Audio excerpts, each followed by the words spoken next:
Nous sommes aujourd'hui au centre de l'atelier d'Alain Kleinman. Cher Alain, au milieu de toutes vos œuvres, souvent quand on lit sur vous, de grands noms comme Amos Oz, Moustaki, Marcel Marceau, Elie Wiesel, écrivent sur vous des choses bouleversantes. Et c'est le mot qui revient le plus, c'est-à-dire qu'ils sont profondément bouleversés par ce mélange de pudeur, de mémoire, de transmission qui ressort de vos œuvres. Est-ce que pour vous, ces personnes comptent, leurs témoignages, leur gratification et le fait que pour eux, vous êtes un artiste qui évoque tout ça, ce voyage de la mémoire, est-ce que c'est des choses qui vous ont donné de la force ? Oui, alors tout d'abord, sont toutes des personnes que j'ai beaucoup admirées, donc j'ai eu de la chance de les rencontrer, encore plus de chance qu'ils s'intéressent à mon travail et qu'ils écrivent dessus. Donc évidemment, c'est bouleversant, c'est encourageant. En même temps, c'est pas exactement l'objet de la peinture, c'est-à-dire que là, c'est une activité quand même tellement solitaire, profonde, compliquée, que tout ce qui se passe à l'extérieur est formidable parce que ça, comme tu viens de le dire, ça donne de la force pour continuer. Et en même temps, un grand vernissage, une grande expo muséale, un livre de plus, quelqu'un de formidable qui écrit. Je dirais que ça fait partie de choses très importantes pour se redonner du courage, mais on n'est pas exactement au cœur de ce qu'est l'activité de la peinture, c'est-à-dire qui elle, est beaucoup plus en sourdine, en profondeur, en difficulté. En se levant le matin, j'ai toujours l'impression d'être au seuil de ce que je dois faire, c'est-à-dire... quel que soit le nombre de centaines de travaux qui précèdent, la question c'est toujours le travail d'après. Qu'est-ce que tu voudrais qu'on ressente quand on regarde toutes ces œuvres-là ? Alors d'abord, évidemment, plus c'est partagé, plus on est dans son identité et plus l'autre, depuis sa propre identité, entre en osmose avec des sentiments qui sinon, je dirais, ne seraient que personnels. Mieux c'est à tout point de vue, c'est-à-dire que la peinture est un langage c'est fait pour parler à l'autre, écouter l'autre. C'est pourquoi il y a eu des épisodes très bouleversants pour moi, dont cette pièce de théâtre qui a été faite autour de mon travail à Cuba, où les Cubains se sont réappropriés mon histoire familiale si précise, enfin si notée du point de vue identitaire, si on peut dire, depuis leur propre histoire, depuis leur propre famille, alors les deux sont des destins politiques un peu tragiques au XXe siècle, mais c'est formidable de voir comment les choses circulent. Derrière toi, par exemple, il y a une œuvre qu'on a pas mal vue parce qu'elle a été beaucoup exposée, et à juste titre. J'aimerais juste que toi, tu me dises deux mots, parce que moi, forcément, je vois un grenier, je vois une montagne de souvenirs, je vois une machine à coudre, je vois une machine à écrire, je vois un chevalet, je vois une chaîne cassée. Comment tu pourrais, toi, me parler de cette œuvre ? Alors d'abord, à la différence de toiles ou de travaux sur papier ou de sculptures ponctuelles, c'est ce qu'on appelle une installation, c'est-à-dire c'est une prise d'espace plus dimensionnée au niveau centimètre que ne le sont les œuvres plus traditionnelles. Et l'idée, c'était de retrouver l'impression qu'on a quand on entre dans un vieux grenier, comme si les choses s'étaient figées à un moment donné. C'est-à-dire, on surprend le temps et il s'arrête. L'image arrêtée. Voilà. Donc ça explique, par exemple, ces papiers en suspension. C'est comme si la fenêtre s'était ouverte, qu'ils avaient volé. Un arrêt sur image. Mais d'un seul coup, exactement. C'est dans ton métier, ce qu'on appelle un arrêt sur image. Et après, il fallait trouver une série d'objets qui sont un peu la métaphore de l'atelier, des instruments de travail, de choses comme ça, trouver une manière de les patiner. Ils sont comme minéralisés. Il y a des choses végétales, enfin, comme si à un moment donné, tout simplement, la moisissure, les champignons... Mais est-ce que c'est un arrêt sur image où tu te dis, je prends un arrêt sur image parce que c'est l'image que j'ai de cette époque, ou je prends un arrêt sur image parce que j'adorerais que ce soit et dans ma tête et dans la vie? C'est peut-être tout ça en même temps. C'est conscient et inconscient en même temps. Donc en fait, on est comme un explorateur qui essaie de mettre un projecteur sur quelque chose. Il essaye à droite, en dessous, au-dessus. Et c'est peut-être la multiplicité de ces éclairages qui, à un moment donné, font le langage ou l'univers d'un plasticien, d'un peintre, d'un sculpteur. Mais moi, je te mets dans aucune case. C'est-à-dire que pour moi, tu n'es pas un peintre.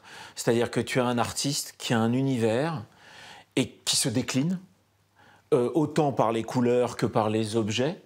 Et d'ailleurs, ça se voit partout quand on regarde tes œuvres. Là, en face de moi, j'ai une valise totalement blanche, j'ai des livres, j'ai une estrade de livres. Là, j'ai une toile avec un portrait de femme. Et derrière, tu me disais que c'était une vraie photo et que c'était une des seules dans toutes tes œuvres. Il y a dans ton œuvre une déclinaison constante. Et il y a eu même un spectacle à Cuba où des Cubains se sont permis de chorégraphier à travers toutes tes œuvres leur propre histoire à eux, jusqu'à des moments d'improvisation où ils se sont permis de dévoiler leurs sentiments et leurs émotions très très très personnelles avec l'artiste dont on parle qui est assis comme spectateur dans la salle. Ça a été une grande émotion, une grande expérience.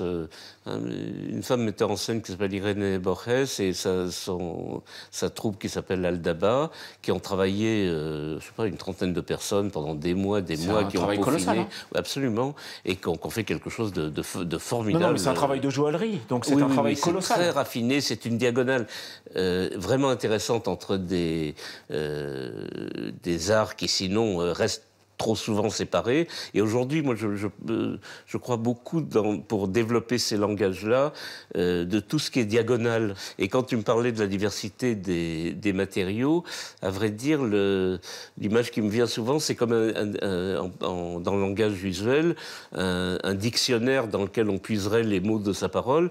Plus le dictionnaire est épais, plus il y a de mots à disposition, plus la parole peut être précise, s'affiner, se développer. Donc, ça m'a fait plaisir que tu dises que je ne suis pas peintre. C'est-à-dire que si, voilà, en étant simplement sur les mots que représente aujourd'hui la peinture à l'huile, la térébenthine, l'huile de lin et les pinceaux, on se prive de beaucoup d'autres choses. Et puis quand on passe dans ton atelier, on a un moment des lettres, on a un moment des peintures, on a un moment des pinceaux, on a un moment des choses d'imprimeur presque. Oui, il y en a. Et on se dit qu'en fait, il y a une passion pour la matière. Oui, il y a d'abord cette découverte que j'ai faite un jour par hasard, que tout objet, à partir du moment où on a un sentiment pour cet objet ou une sensation, tout objet pouvait être intégrable au vocabulaire précisément de la peinture. Et tout ça ajoute à chaque fois quelques mots en plus ou quelques nuances ou quelques notes qui d'un seul coup s'avèrent indispensables alors qu'elles ne préexistaient pas vraiment. Ton judaïsme dans tout ça, il est plus d'ordre religieux, d'ordre traditionnel, d'ordre de transmission? Alors, d'abord, on peint avec ce qu'on est. C'est-à-dire que c'est quelque chose qui vient du profond de l'identité. Donc, il n'y a pas de secret, je suis juif, c'est une partie importante de mon identité, de mes référents. Donc, évidemment, ça nage dans tout ça. Il y a mille manières, après, de se comporter par rapport au judaïsme. C'est-à-dire qu'on dit souvent, Israël, ça veut dire trois choses. Torah Israël, Eretz Israël, éclat d'Israël. Torah Israël sont nos textes, donc la Torah, d'aspect religieux, comme tu dis, c'est un mot ambigu pour le judaïsme. C'est un des aspects. Il y en a d'autres pour qui c'est Eretz Israël, la terre d'Israël. Donc c'est l'aspect sioniste, construction de l'État contemporain, etc. Le troisième, c'est Klal Israël, c'est le côté peuple d'Israël. Donc il y en a qui ne sont pas sensibles ni à l'un ni à l'autre des deux premiers, mais qui, s'il se passe quelque chose, vibrent et ferait n'importe quoi. il est vraisemblable que la complétude se passe évidemment dans les 3 dimensions en même temps. Est-ce que tout ça te plaît de voir que tout d'un coup, ton travail inspire, ton travail donne envie aux gens de l'exposer de façon très très moderne, ton travail traverse le temps et ton travail sert aux autres à avoir, entre guillemets, le courage d'être soi? Oui, franchement, ça me fait plaisir. C'est la question. Non, vu ton humilité, quand tu me dis ça me fait plaisir, je me dis... Je suis obligé de le Bien dire. sûr. Par exemple, cette aventure du théâtre cubain, c'est d'abord une sorte de rêve fou de peintre, que de voir ces personnages comme prendre vie, s'animer, exister dans l'espace réel, au lieu de n'être que des figurines sur une toile, si on peut dire. Donc il y a quelque chose d'hallucinant. On a l'impression d'avoir donné la petite graine de départ et on se trouve devant un baobab entier dans sa diffusion sociale. Donc c'est même pas en termes de plaisir, c'est émouvant. En ce moment, je travaille beaucoup sur je viens de terminer une Haggadah de Pessah, voilà, qui est un des seuls livres du judaïsme traditionnellement illustré. J'explique à nos téléspectateurs que la Haggadah de Pessah est un livre de prière qu'on lit pendant la fête de Pâques. Et Alain Kleinman en a fait une illustration est très belle et très accessible, et ça permet de comprendre les traditions du judaïsme sur des périodes bien établies comme celle des fêtes. Voilà, et c'est une fête toute particulière parce qu'on passe la nuit traditionnellement en famille, donc aussi bien les petits-enfants qui sont amenés à poser les premières questions que des érudits voilà, qui ont étudié toute leur vie. On s'interroge, il s'agit du récit de la sortie d'Égypte, et donc on s'interroge sur la notion de liberté. C'est-à-dire qu'aujourd'hui, ça se vit comme une interrogation pour nous sur les limites de notre liberté, notre esclavage. On en a tous, on est tous liés à toutes sortes d'habitudes idéologiques, de pratiques, de tics. Donc c'est une réinterrogation là-dessus très profonde, ça prend la nuit entière. C'est un rendez-vous très, très essentiel dans on pourrait dire la conscience non seulement métaphysique, mais philosophique tout simplement des Juifs, mais sûrement de l'humanité. Qu'est-ce que signifie pour moi me sentir libre, être libre, revendiquer ma liberté? Quels sont mes esclavages? Comment suis-je lié ou fermé par des choses externes? Et enfin, c'est bon. Et encore une fois, du point de vue de la peinture, c'est le seul vrai rendez-vous possible. Donc moi, je ne suis en cette occurrence que le modeste illustrateur de ce texte, qui est un texte formidable.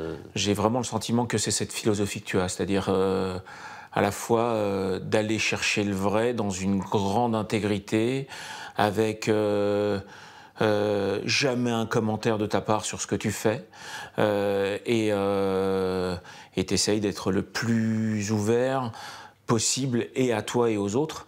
Et c'est ce qui fait que des Cubains, des Arméniens, des gens de tous les univers différents sont touchés par tes œuvres parce qu'on a tous une mémoire, parce qu'on a tous une enfance, parce qu'on a tous un souvenir. Donc pour tout ça, merci. Merci beaucoup.